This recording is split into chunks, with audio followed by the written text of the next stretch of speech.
एक राजा था और उसने एक मामूली से पत्थर के लिए अपनी विशाल जमीन गांव वालों को दान कर दी। कान तारा, जिसने सबके कान को अलर्ट कर डाला। तो जब भी कंटेंट की डिमांड आती है तो साउथ इंडस्ट्री से एक मूवी चल के आती है जो कहती है देखिए ये है कंटेंट। कान तारा पर्यायवाची है जंगल शब्द का। यहाँ जंगल से रिलेटेड बातें बताई गई हैं। ये फिल्म मोम्बिल प्रोडक्शन के अंडर में बनी हुई है, जिसके director, writer, lead role Rishab Shetty हैं। एक तरह से कहें तो पूरी पिक्चर की जो जान है वो ऋषभ शेट्टी है। इस मूवी की cinematography, action scene, climax scene, love, सारी चीज़ें मिलेंगी। हर चीज़ का कंप्लीट पैक मिलेगा।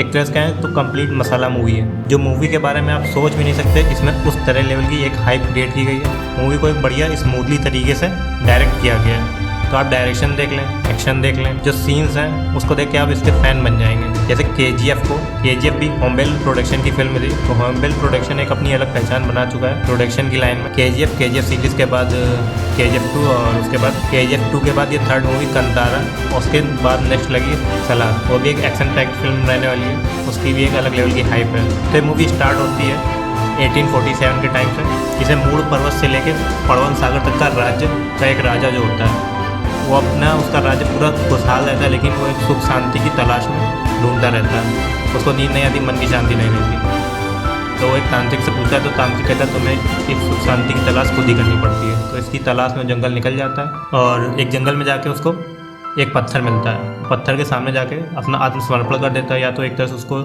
सुख शांति प्राप्त हो जाती है। तो उसमें बोलते हैं माँ का प्यार और पिता का प्रेम मिल जाता है, जिनको जंगल वाले देव पंजोगली के नाम से पुकारते हैं। स्टार्टिंग के 6 मिनट में आपको ऐसे गूज बम्प आएंगे कि आपके रोएं खड़े हो जाएंगे। जब आप स्टार्टिंग के 6 मिनट के सीन को देखेंगे तो आपको पता चलेगा कि मतलब कितने सुंदर तरीके से लोगों की भावनाओं को सम्मान करते हुए उनकी जो एक तरह की सांस्कृतिक कल्चर है पूरा, वो उसको कितनी स्मूथली तरीके से दिखाया है। उसमें कोई भी छेड़छाड़ नहीं की गई। ऐसा काम वही बंदा कर सकता है जो उस लेवल पे ज़मीनी तौर पे जुड़ा हुआ हो। बॉलीवुड वालों से तो ऐसा सोच ही नहीं सकते। वो पिक्चर की ऐसी छीछा लेदर कर देते हैं। अगर उनको राइटिंग करके बाकायदा ये मटेरियल दे भी दिया जाए कि आप इस पर एक मूवी बना लीजिए, तो उसमें एक तो लव स्टोरी सबसे पहले पूरी घुसेड़ देते हैं ब्रह्मास्त्र की तरह, फिर उसके आखिरी में जाके छीछा लेदर कर देते हैं। तो स्टार्टिंग सीन में दिखाया गया कि देव पंजोगली को राजा जंगल के निवासियों से कहता है कि इनको मैं अपने साथ अपने महल में ले जाना चाहता हूँ। तो वहाँ पे देव पंजोगली और राजा के बीच में एक समझौता होता है कि मैं तुम्हारे साथ चलूँगा, तुम्हारी सुख शांति का ख्याल मैं रखूँगा, लेकिन तुम ये जो जंगल है पूरा ये जितना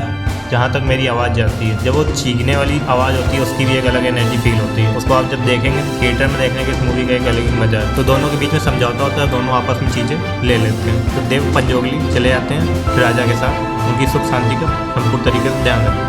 फिर धीरे धीरे जमाना बदलता है, राजा दर्शन जाता है, वापस से देश आज़ाद होता है। तो फिर कहानी जाती है 1970 के टाइम पे।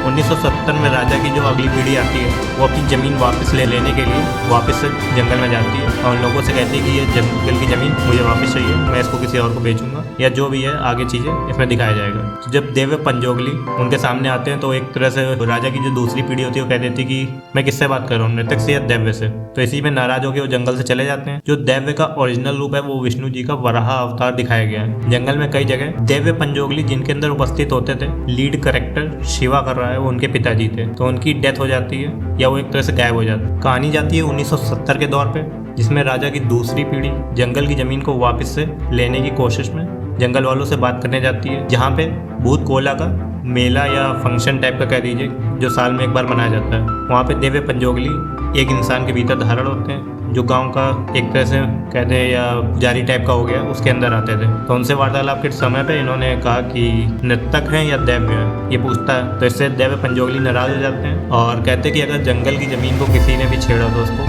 खून की उल्टी होंगी। हिंदी लैंग्वेज में इसको छेड़ा नहीं गया है, ओरिजिनल रखा गया ताकि जो इमोशन है वो बने रहे। और फिर जब आगे जो राजा का वंशज होते हैं, जो आगे की पीढ़ी होती है, वो कोर्ट में केस लेके जाती है और पीढ़ी में खून की उल्टी करके मर जाता है। फिर कहानी शिफ्ट होती है 1990, जो करंट पीरियड में स्टोरी रन हो रही होती है। इसमें राजा जो मर गया होता है उसकी अगली पीढ़ी आती है, वो लोगों से काफ़ी मिलजुल के रहता है, एक तरह से मतलब धोखे में रखता है। जब तक उनके सारे कागज़ नहीं कलेक्ट कर लेगा तब तक उन लोगों के साथ प्रेम से रहता है। तो राजा की अगली पीढ़ी और जो देव पंजोगली का 1970 में रोल निभा रहे थे, उनका लड़का है शिवा।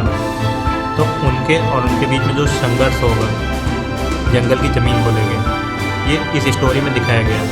और आखिरी का 20 मिनट तो गजब का मतलब सोच ही नहीं सकते हैं कि क्या एक्शन पैक्ड सीन देख के आपको मज़ा ही आ जाएगा। और जो भी सीन है इसमें, मतलब जैसे बैल वाला सीन है, ये सारे ओरिजिनल शूट किए गए, कोई ऐसा नहीं कि CGI इफेक्ट कर लिया हो या कोई बॉडी डबल कर लिया हो।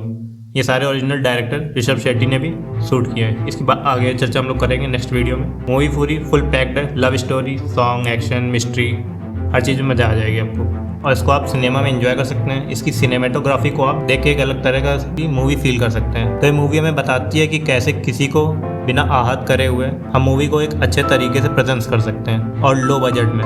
ये मूवी बनी है 16 करोड़ में, जो अभी तक केवल कर्नाटका में 100 करोड़ से ऊपर कमा चुकी है। तो अपने प्रॉफिट का मतलब 600 to 700% अब चल रही है। इस मूवी को मैं दूंगा 10 में से 9.5 स्टार। आप लोग इसको फैमिली के साथ भी एंजॉय कर सकते हैं। इस मूवी के अगले अपडेट के लिए जुड़े रहिए हमारे साथ, देखते रहिए रिएक्शन विभाग। वरारूपोदय वरिष्ठम्